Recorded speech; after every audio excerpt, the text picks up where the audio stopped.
ఎప్పటి నుంచో ఎదురు చూస్తున్నానండి ఈ రోజు కోసం. ఆ రోజైతే రానే వచ్చింది. అనుకోకుండా అమ్మ అయితే కనకమ్మ మాల వేశారు. కనకమ్మ మాల వేయడం అమ్మ మొదటిసారి అనమాట. మాల వేసుకున్న వాళ్ళకి ఈ అదృష్టం అంటండి. ఎందుకంటే మాల వేసుకున్న వాళ్ళే విగ్రహాన్ని ఎత్తుకునే అవకాశం ఉంటుందంట. పంతులు గారిని అయితే నేను అడిగాను. అనుకోకుండా అమ్మ మాల వేశారు కదా, ఇంకా మేమైతే ఒక్క క్షణం కూడా ఇంకా ఆలోచించలేదు. అమ్మ అయితే విగ్రహాన్ని ఎత్తుకున్నారండి. ఒక 2 సెకండ్స్ మాత్రమే అమ్మ మొయ్యలేకపోయారు. ఇంకా లైన్లో అయితే నిల్చున్నాం. చాలాసేపు వెయిటింగ్ అయితే అయ్యింది. అందరికీ విగ్రహాలు వచ్చిన తర్వాత గురుభవాని ముందుగా స్టార్ట్ చేస్తారు.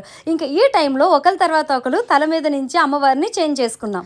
లాస్ట్ గా నేను ఎత్తుకున్నానండి అమ్మవారిని. ఇంకా నాతోనే ఊరేగింపు అయితే స్టార్ట్ అయ్యింది. ఊరంతా తిరుక్కొని ఇంకా మధ్య మధ్యలో అందరం చేంజ్ చేసుకుంటూ వెళ్ళామన్నమాట. ఈ సంవత్సరం అమ్మవారి జాతర అంబరాన్ని అంటుతుందండి. సంబరాలు చాలా అంటే చాలా బాగా జరిగాయి. నా చిన్నప్పటి నుంచి ఎప్పుడు చూడలేదండి. ఈ సంవత్సరం ఇంత బాగా జరుగుతుందని అస్సలు ఎక్స్పెక్ట్ చేయలేదు.